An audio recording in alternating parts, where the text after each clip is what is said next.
Well, hey folks, welcome to the channel. Welcome to another episode. I'm really excited for this video. We got a lot going on. We're looking here today at the K-Bar Jarosz, I believe is how you pronounce the name. This is a knife designer that K-Bar has recently signed, 7505 pocket knife.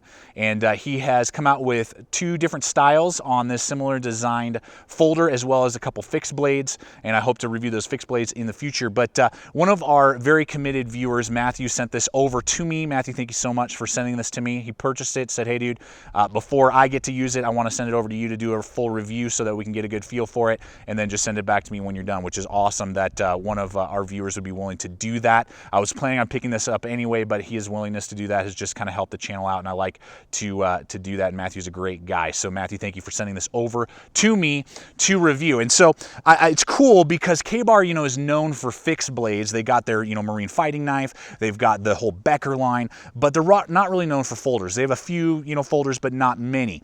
And it's cool to see that they're not trying to break into designing some more folders here on the market, which is sweet.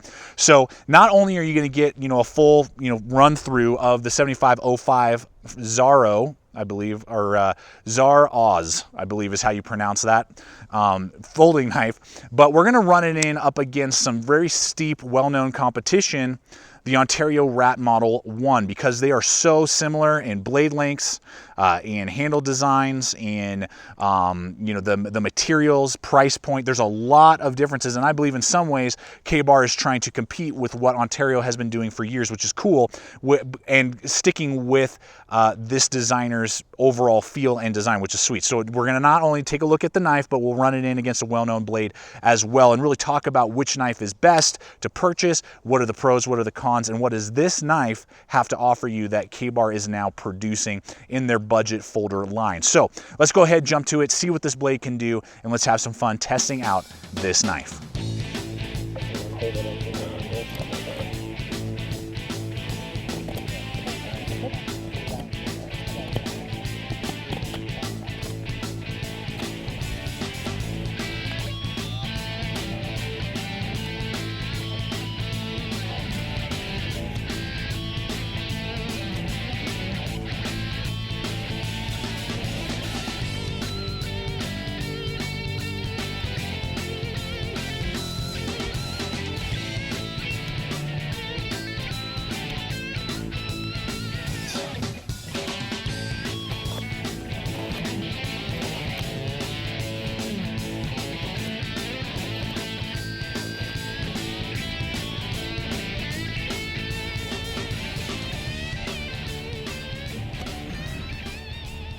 Now this is a really cool blade shape. I really like the blade that they offer us in the design.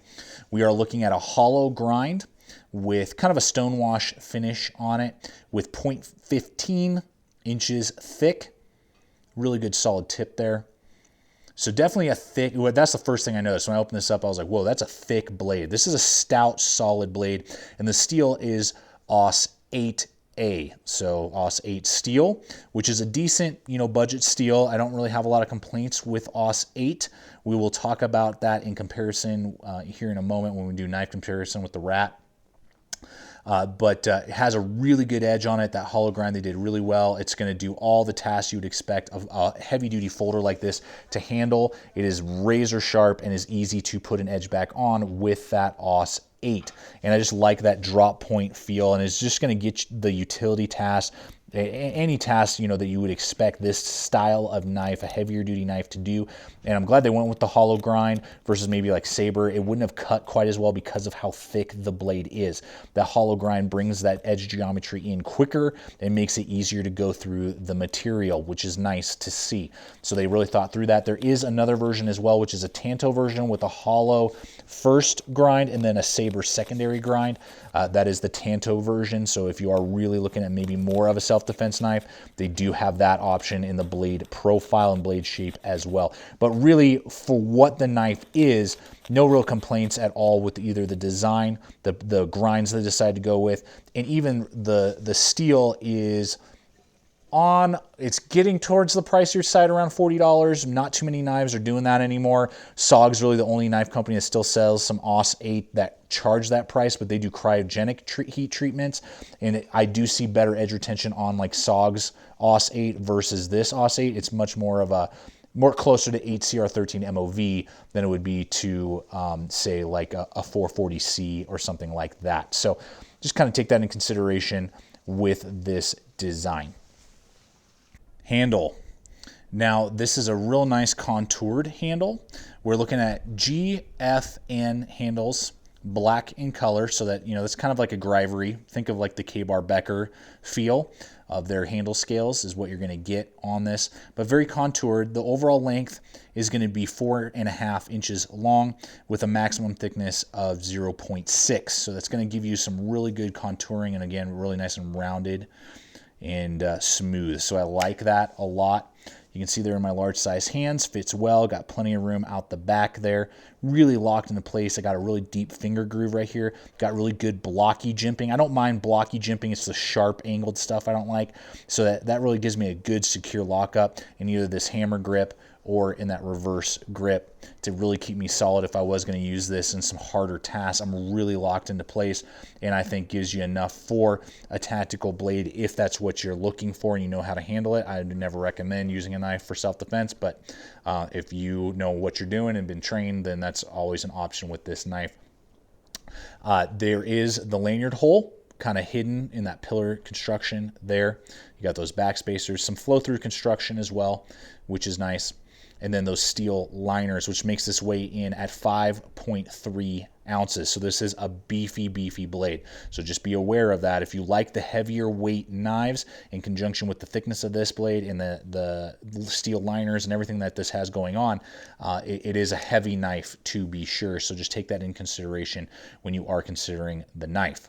The one ergonomic issue we have is coming to this pocket clip. It flares out and kind of has this duck bill look here, and that really bites into your palm when you're bearing down and you're gripping the knife and you're bearing down on harder tasks, harder cutting through plastics, through wood, whatever it may be. This bites right into your palm and isn't as comfortable as a lot of other pocket knives out there.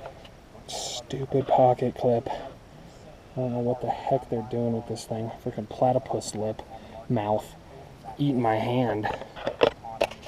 So that's something to consider if you are going to be doing a lot of bearing down with this knife, that you might want to just go with a lanyard and take the pocket clip completely off, because as it stands, you know, these simple stuff, you know, just going through a couple pieces of cardboard or something, you're not really going to notice it. But when you are doing wood carving and or harder cutting tasks, you're going to see that pocket clip really bite deep into your palm and just feel uncomfortable. All right, so we're going to go ahead and look here at the deployment on the knife. Now they've done great thumb studs on either side, have kind of that circular stacking done on it, and I really like that when companies do that. It's going to be easy for you to engage, but it's not going to eat up your thumb, you know, and cause blisters or something like that. Far away from the handle, so it's very easy to engage. I can get that thing flicked open without even flicking my wrist. Nice, smooth action. I like that a lot. So really good, easy deployment. Now missed it there, sorry. The lack of pocket clip attachments on the left side of the handle makes it that there's no reason to have that other one. It's not an ambidextrous knife. But if you did want to take it off and attach a lanyard and you're a lefty, the thumb stud is exactly the same on the left-hand side. Just kind of be aware of that, but very smooth. Now, some other things to note as well. We are looking at Teflon bushings in there. I think that was a skimp, you know, the Ontario Rat that we're comparing this to a lot because it's just very similar in a lot of the materials, the price range, the weight, the size. Those have bronze bushings, and we're talking about a cheaper price point. So that was, I think, was a skimp, even though it is a smooth deployment when you do the blade. The other thing to note as well is that these are really cool pivot screws here. They look really nice, but they're not like the normal stuff that you would use. You're gonna have to have a special tool of some kind that they do not send with it to adjust this, and I'm having centering issues on this model. It's already kind of floating off to the side, and as we continue to use it, it gets to a point where it's rubbing up against this. So I'm gonna have to find some tool in my collection, unscrew this thing. Now I can do it manually, you know, I just kind of use my thumb and just kind of tighten it down each time, but I got to take this whole thing apart, and I'm gonna have to do some Loctite or something to try and get it back centered. Out of the box it was centered, but within a day it has gone completely floated to the right and is rubbing up against the steel liner in here almost within about 15 deployments. So that's really frustrating, and even though this looks cool, it makes it more difficult for me to fix that problem with this design. Now you'll see that the floating issue with, you know, I've had 1 or 2 rats. I've had about 5 rats over the years, Rat Model 1. I've seen that with 1 or 2 of them that I've owned as well. Had to take it apart, do some Loctite, and kind of get that fixed because the pivot screw keeps loosening as I go. But this one is a specialty cool design, but it makes it tricky for me to work on the knife. So take that into consideration. You can see here again, you can see how far it's off to the side, and it's almost rubbing up against there again. And I just recently tightened it down again. So I'm going to totally have to disassemble this knife if I'm going to fix that problem. Now, one thing I really like about this is the overbuilt liner lock. You know, we see so many liner locks that are really kind of flimsy. You're kind of like, man, I sure hope that's secure in there. This guy hits dead center. I love that. And it's really solid. It's nice and thick.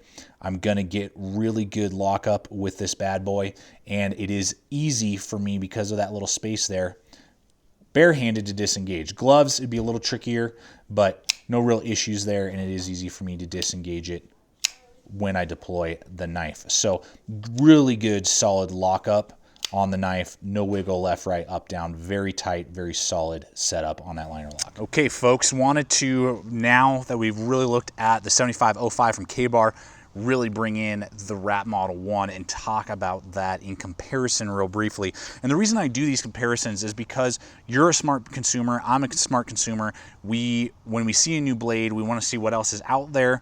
Maybe you already own the Rat Model 1 since it's been out for so many years, and you're like, well, what is the, you know, this knife, the 7505, offering that I don't get with the Rat, you know, all those type of things. And here's the deal, is that first off, just the original Rat Model 1 in AUS 8, same steel, same heat treatment, very similar in the sense of its quality on the blade and on the blade steel, is going to run you about $31 versus about $38. So we're talking about like a $7 difference, you know, with the Ka-Bar being more expensive.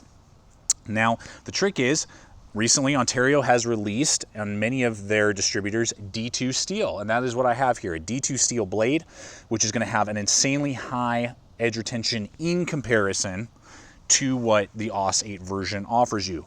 You're going to get a lot longer sharp edge retention before you have to resharpen it, and there's just a level of performance you don't get with AUS 8 that you get with the D2. And guess what? The D2 version is exactly the same price at about $31. So you're getting a much better steel blade for the exact same price as the original. And the other things to consider as well are the brass bushings that we have on the Rat that we don't have on the Ka-Bar, and then the fact that we have 4-way directional pocket clip, tip up, tip down, left or right, and we only have tip up, tip down, right hand only. So things to consider with that, and then 5.3 ounces versus 5 ounces even on the Rat version of the knife. And so when it really comes down to it, there's just so many things going for the Rat Model 1. It's hard to say that the Ka-Bar really offers a lot else aside from just some cool aesthetics. There are a lot of great things going for the blade with the strong liner lock and the strong tip and some of those things, but between the two knives, it's kind of a no-brainer, and at the end of the day, the Rat Model 1 will always win out for me personally as a personal preference before I would ever want to go to the Ka-Bar 7505 because of now the D2 steel upgrade, the larger handle as you can see as well, the full flat grind versus the hollow grind, and the steel bushings. It's easier to maintain with just a normal pivot screw versus the tricky, cool looking but not very functional pivot screw, and just things like that. So things to consider when you're deciding on the 7505 and whether or not it's the right blade for you. Well, here you go, folks. Time to wrap up this video, give you my final thoughts on the knife. It's definitely a very aesthetically pleasing, very cool looking knife. I think it definitely has some very cool design features. I like how it looks, the really overbuilt blade, you know, the strong tip that they've given you, the strong liner lock. Some of those things are fantastic. Some of the things really suck, as we've talked about. That pocket clip is just really kind of frustrating to me for many reasons. Eliminating lefties, the inability to work with that pivot screw and fix the blade floating issue, and the price point. You know, now coming in at about $40, maybe a little bit less by a few dollars.